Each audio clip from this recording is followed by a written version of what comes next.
Hello everyone, welcome back to my channel. Guys, अगर आप लोगों को मेरी एक्सप्लेनेशन वीडियो अच्छी लगती है तो प्लीज़ लाइक, शेयर और सब्सक्राइब करें। बिना टाइम वेस्ट किए हुए चलते अपने स्टोरी पे। हमें चीप एवरी का मेंशन दिखाया जाता है, फिर हमें चीप एवरी और फिर रिस्ट और जैन को साथ दिखाया जाता है। यहाँ पे रिस्ट चीफ एवरी से कहता है, जैन अपना पार्टनर है, इसने जितनी भी गलतियां मैं सारी भरपाई कर दूंगा और कंपेंसेट भी करूंगा हटन फैमिली को। सो प्लीज चीफ एब जैन को आप पनिश नहीं करें। ये सुन के जैन गुस्से में कहता, मैं इसका पार्टनर नहीं हूँ और मैंने किसी को किल भी नहीं किया है। फिर जैन नीचे बैठ के चीफ एवरी को रिस्पेक्ट देते हुए कहते, चीफ मेरे डैड और मैं इनोसेंट है, उन्होंने हटन का किल नहीं किया है। चीफ एवरी जवाब देते हुए कहती है, अगर तुम लोग इनोसेंट थे तो तुम और तुम्हारे पापा यहाँ से क्यों भागे। जैन जवाब देने लगता तो बीच में चीफ से रोकते हुए कहती, तुम्हें रिस्ट का थैंक करना चाहिए। अगर उससे तुम्हारे लिए स्ट्रॉन्ग फीलिंग नहीं होती ना तो मैं तुम्हें यहाँ से धक्के मार के निकाल देती इस क्लैन से। ये सुनते ही जैन कहता है, मुझे इसकी जरूरत नहीं है और मैं कभी भी इसका पार्टनर नहीं बनूंगा। रिस्ट सैड होते हुए कहता है, वाह तुम मुझे इतना हेट क्यों करते हो। जैन खड़े होकर जवाब देने वाला ही था कि मैं इतने में पीछे से आवाज जान आता है कि जानते हुए कि जैन का ऑलरेडी एक पार्टनर है, तुम फिर भी इसे फोर्स कर रहे हो कि वो तुम्हें चूज करे। ऑफ कोर्स वो तुम्हें हेट ही करेगा ना। और गाइस, ये और कोई नहीं, ये सेल होता है। सो फाइनली हमारा हीरो यहाँ पहुंच गया और उसके हाथ में कुछ बॉक्स टाइप में होता है, वो लेके आ रहा होता है। जरिस्ट गंदा शकल बनाते हुए कहता है, तुम। हमारा सेल उसकी बातों को इग्नोर करके चीफ एवरी से कहता है, बहुत टाइम हो गया है हम लोग नहीं मिले। चीफ एवरी मैन देखता है कि सेल है, उसके तो जमीन पे पैर ही नहीं लग रहे होते गाइस, वो तो पूरा सरप्राइज होता है। चीफ एवरी जवाब देती है, सेल सॉर्डन वॉन के चीफ, ऐसा क्या हुआ जो आपको इतना लेट यहाँ पे आना पड़ा। जवाब देते हुए जैन कहता है, मैं यहाँ पे अपना पार्टनर को वापस लेने आया हूँ। रिस्ट जैन को पकड़ते हुए कहता है, स्टॉप, तुम कहीं नहीं जा रहे हो। रिस्ट को घूरते हुए कहता है, उसे जाने दो। डर के मारे से छोड़ देता है और फिर रिस्ट उसे कस के होल्ड कर लेता है और उससे कहता है, डरो मत, तुम यहीं पे हूँ क्योंकि मैं इसका पार्टनर हूँ। तो आज ये मेरा मैन है। और गाइस, यहाँ पे जैन का एक्सप्रेशन कितना क्यूट है ना। चीफ एवरी उससे मैं कहती, बस बहुत हुआ, मून गॉड के द्वारा पार्टनर ऑलरेडी चूज हो गया एंड मैं कोई भी इंटरप्ट नहीं करना चाहती हूँ, लेकिन तुम अपना पावर का यूज कर रहे हो और फोर्सफुली तुम हमारे क्लाइमेट के क्रिमिनल्स को लेकर जाना चाहते हो। आप चाहते एक वॉर स्टार्ट हो। रिप्लाई में सेल कहता है, वांटेड क्रिमिनल, लेकिन जैन ने मुझे कहा था ये इनोसेंट है। एवरी कहती है, हर क्रिमिनल्स कहता है इनोसेंट ही है, जो है ये नहीं मानता, वो प्रूफ ढूंढती। जो बॉक्स लाया था उसे आगे करते हुए कहता, डेट्स राइट, इसीलिए मैंने अपने साथ कुछ लेते आए हूँ। जब उस बॉक्स को ओपन करती है तो वहाँ पे गाइस का सर कटा हुआ होता है जो कि जैन को जंगल में बचाया था। गाइस, इसका नाम बडी है। एवरी देखती तो शॉक होते करती बडी, और फिर रिस्ट भी ये देख के शॉक्ड हो जाता है। यहाँ पे हमारा सेल जैन की आंखों को बंद कर देता है ताकि उसे क्या हुआ है। जैन पूछा, क्या हुआ, क्या बडी डेथ हो गया। सेल चीफ एवरी को कहता है, बडी जो है रियल किलर था हंटर का और ये मुझे सब कुछ कंफर्म कर दिया। जैन का सब कुछ सेटअप हो गया तो आपको एक नोटिस लगा देना चाहिए कि अब जैन वांटेड नहीं है। क्या ये तुम्हारा तरीका है इवेंट कुछ अलग तरीके से बताने का। सेल जवाब देते हुए कहता, आपको लगता है रियल कल्पिट कोई और है तो मुझे कोई दिक्कत नहीं है आपके लिए बैड लोगों से निपटारा करने के लिए। ये साइको क्या मुझे डरा रहा है। छोड़ो, जैन को जाने दो, हमारे क्लाइमेट के बीच में शांति बनी रहेगी, ये फायदा है। सच सामने आ गया तो जो मैं वांटेड नोटिस है वो मैं ले लूंगी। सेल्स आप अपने मेंस को अपने साथ ले जा सकते। चीफ एवरी का थैंक यू करता और जैन भी चीफ एवरी को थैंक यू करता है। लेकिन कबाब में हड्डी बनते हुए रिस्ट बोलता है। लेकिन इतने में ही सैल पीछे मुड़ के उसे देखते हुए कहता है, क्या तुम जानना चाहते हो? बडी ने बहुत इंटरेस्टिंग लास्ट वर्ड कुछ कही है। रिस्ट, अगर तुम क्यूरियस हो तो जब भी तुम्हारे पास फ्री टाइम हो तो मेरे पास आ जाना। रिस्ट डरते हुए बोलता है, कैसे पता विश मेरे लिए वर्क कर रहा था? रिस्ट मन में सोचता है ये ज़रूर यूज़ करेगा बडी को मेरे खिलाफ बैड रेपुटेशन के लिए, और मैं ये नहीं होने दे सकता हूँ। मैं कोई और तरीका ढूंढ लूँगा इससे छुटकारा पाने के लिए। होती है वहाँ फिर हमें जैन को दिखाया जाता है जो बहुत सारा पानी पी रहा था। से पूछता, क्या तुम पानी पीना चाहोगे? सैल कोई भी जवाब नहीं देता है। और तो जैन सोचता है, हम लोगों ने मैंसन छोड़ा, तुमने अभी तक एक वर्ड भी नहीं बोला, क्या तुम अभी भी मुझसे गुस्सा हो? फिर से बोलता है सैल, और सैल नाराज होते हुए मूव कर जाता है। जैन फिर से आगे बढ़ते हुए लिसन सैल, लेकिन सैल फिर मूव हो जाता है, कर लेता और कहता हे रुक जाओ, मेरी बात सुनो। सैल जबान में कहता है, क्या अब तुम्हें किसी और को भटकाना नहीं? मासूम सा चेहरा बनाते हुए कहता, मेरे पास कुछ कारण था। और रोते हुए उसे बताने लगता है कि मुझे बंद करके रखे तो और मैं बाहर नहीं जा सकता था, मैं अपने डैड को खोज नहीं सकता था, इसलिए मैंने किया।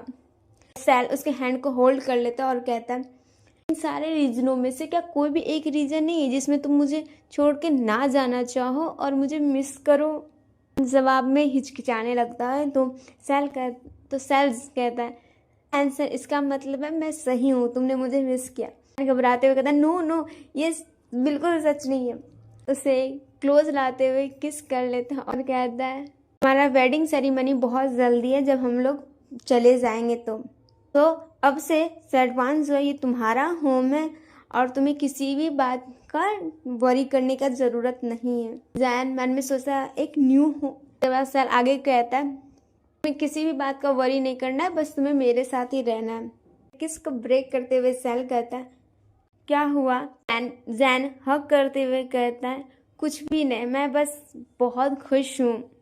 और मन में अपने आप से कहता, डैड अभी भी मिसिंग है तो मैं कैसे बरी ना हूँ, और सैल बहुत अच्छा है मेरे साथ। ये सब इसीलिए हो रहा है क्योंकि शायद वो सच में मुझसे बहुत प्यार करता। दिन बाद दिखाया जाता है जहाँ पे रिस्ट और ओलिवर साथ थे और रिस्ट ओलिवर से कह रहा होता, तुम हेट करते हो सैल को, इसलिए एनिमी का एनिमी फ्रेंड्स होता है, ठीक राइट? रिस्ट ओलिवर को एक मेडिसिन देते हुए कहता है, तुम जैन से छुटकारा बहुत आसानी से पा सकते हो, इसके बाद सब कुछ तुम्हारा ही होगा। ओलिवर उस मेडिसिन को लेते हुए सस्पिशियस रूप में कहता है, क्या ये सच में बहुत अच्छा है?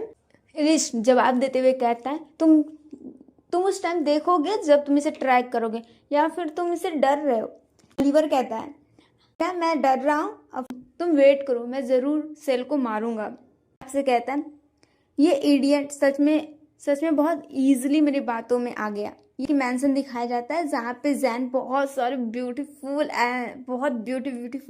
क्लॉथ देख रहा था। मुझे दिखाया जाता है जहाँ पे जैन कह रहा था, मेरे पास ऑलरेडी टन्स ऑफ क्लॉथ है, तो क्या ज़रूरी है कुछ और बनवाने का? जैन का वेस्ट होल्ड करते हुए कहता है, हम लोग अपना वेडिंग आउटफिट बना रहे हैं तो हम लोग को ऑफ कोर्स कुछ एक्स्ट्रा कपड़े चाहिए।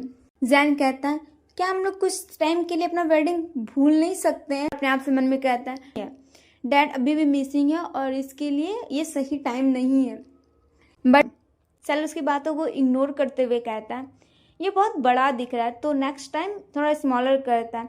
फिर टेलर बोलता है, यस सर। स्ट्रेट होते हुए जैन कहता है, हे ऐसा एक्ट नहीं करो कि तुम मुझे नहीं सुन रहे हो। लेकिन फिर से इग्नोर करते हुए कहता है, शोल्डर जो है ये भी थोड़ा वाइडर है। सारा चीज नोट करते जा रहा था और स्लिप एक ऐसा होना चाहिए जो मूवमेंट बहुत आसानी से हो जाए। जैन अपने मन में अपने आप से कह रहा था, ये अपनी बातों के दौरान मुझे टच क्यों कर रहा है? यहाँ पे ही है, मुझे ये श्योर रखना होगा कि कोई नोटिस ना करे। फिर डाउन होते हुए उसके पैंट को टच करते हुए कहता है, क्या ये पैंट इजी है वेयर करने के लिए? लेकिन ऐसा फील हो रहा है यहाँ पे बहुत रिस्ट्रिक्शन है, यहाँ पे बहुत ज़्यादा। सारी बातों को टेलर नोट कर रहा होता है। बट इतने में जैन मन में कहता है वहाँ से अपने हाथ को हटाओ, मैं अब इसे और कंट्रोल नहीं कर सकता हूँ। जैन के पूरा ईयर्स और फिर फर सब बाहर आ जाते हैं। सैल जैन से कहता है सिर्फ और सिर्फ तुम्हारे पैंट को पॉइंट कर रहा था, तुम रिएक्शन ऐसे दे रहे। उसके मुंह को बंद करते हुए कहता है चुप रहो तुम, अब बातें मत करो। सैल जैन से कहता है ठीक है, लेकिन मुझे अब जाने दो, मैं सांस नहीं ले पा रहा। इतने में ही डोर नॉक होता है और जैन जल्दी से एक ब्लैंकेट लेते हुए अपने आप को हाइड कर लेते हैं। सैल मन में सोचता है और ये कितना क्यूट है, और वहाँ जैन सोच रहा होता है ये कितना ऑकवर्ड है। सैल फिर कहता है come in. Elder one thorn wolf clan के एल्डर लॉगन आते हैं। सैल बोलता है एल्डर लॉगन क्या कुछ मदद चाहिए जो आप यहाँ पे आए क्या? लॉगन चीफ के आगे सर झुकाते हुए सुना है गैंगन लीडर जॉन के लोकेशन के बारे में अब देख रहे हैं। सुन करके जैन शॉक्ड होती है, क्या कोई भी न्यूज़ आया है मेरे पापा के बारे में? एल्डर जॉन बहुत इंटेंस आई से देखते हुए कहते हैं सो तुम हो जॉन के साथ। डरते हुए मन में सोचता है क्या ये मेरे पीछे आए? सैल एल्डर को बीच में ब्लॉक करते हुए कहता है इन जॉन के लोकेशन और फिर जैन का आइडेंटिटी वे दोनों सीक्रेट है, तो आपको कैसे पता चला? एल्डर नील डाउन होते हुए कहते मेरा कोई भी इंटेंशन नहीं था प्राइवेट इंफॉर्मेशन को लेने का, लेकिन प्लीज़ चीफ अपने ऑर्डर पर फिर से सोच लीजिए, क्योंकि जैन के बेटे के साथ पार्टनरशिप बनाना अच्छा नहीं रहेगा। जैन अपसेट होकर चिल्ला के कहता मेरे डैड इनोसेंट हैं। सैल फिर एल्डर से कहते हैं मैंने पहले ही बहुत अच्छे से सोच लिया और चीफ जोन जो है वो फेम्ड किए गए हैं और जैन जो है मून गोट के द्वारा चूज किया हुआ पार्टनर है। आप कौन होते हैं इसमें आर्गू करने वाले? एल्डर सैल को ग्रैब करते हुए कहते हैं मून का लिखा हुआ पत्थर की लकीर नहीं है, सो प्लीज इस बार एक बार और सोच लीजिए। उससे में सैल कहता है तुम्हें जैन की आइडेंटिटी के बारे में कैसे पता है? डरते हुए कहता मैंने सुना था सब कुछ। सैल जैन का हाथ को पकड़ते हुए कहता है मुझे कोई फर्क नहीं पड़ता कि आप कहाँ पे क्या सुनते हैं या फिर आपका खुद का एजेंडा है ये सब जानने का, लेकिन याद रखिए क्लैन में एल्डर कोई और भी बन सकता है, लेकिन मेरा पार्टनर सिर्फ और सिर्फ जैन ही होगा। जैन मन में सोचता इसे पता है मैं अपने वेंडिंग को तोड़ना चाहता हूँ, लेकिन फिर भी ये डिफेंड कर रहा है मुझे। एल्डर झुकते हुए कहता है ऑलिवर सच था, चीफ जो है कम्प्लीटली जैन के काबू में आ चुके हैं, मुझे कुछ करना होगा वापस से इनको अपने सेंस में लाने के लिए। उसके बाद सीन शिफ्ट होता है और हमें बस्टिंग मार्केट में दिखाया जाता है जहाँ पे सैल जैन से कह रहा था चिंता मत करो, एल्डर लोगन ने कहा है मैं उन्हें टच भी नहीं करने दूंगा तुम्हें। जवाब देते हुए कहता है उनके पास पॉइंट था, हमें बहुत जल्दी नहीं करना चाहिए शादी के लिए, और साथ ही अभी तक पापा को हम लोग ढूंढ नहीं पाए। सैल जैन से कहता है मैं समझ रहा हूँ तुम क्या कह रहे हो, लेकिन ये मंथली मार्केट है जो सिर्फ एक बार ही लगती है मंथ में, क्यों ना पहले हम लोग कुछ शॉपिंग कर लें?